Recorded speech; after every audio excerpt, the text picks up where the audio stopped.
Change your life. It's your boy Beny na Faida. Ndaje, Ndaje, Ndaje, imbere yawe.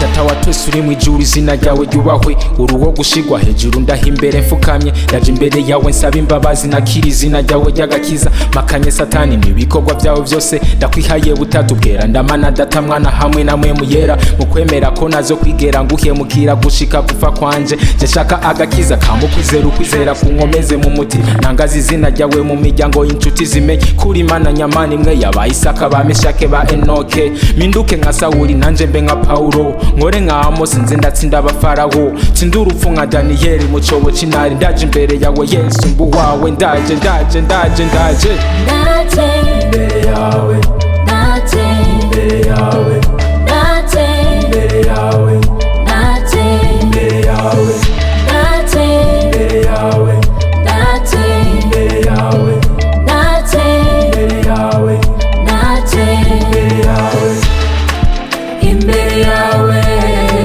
imbere yawe, imbere yawe, imbere yawe.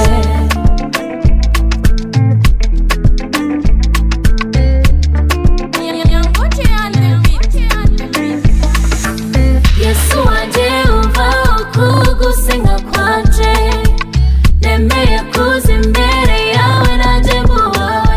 Ndazi ko nahisemo nabi, nemera ko ndi umunyabyaha, ubu ushaka kuba uwawe burundu.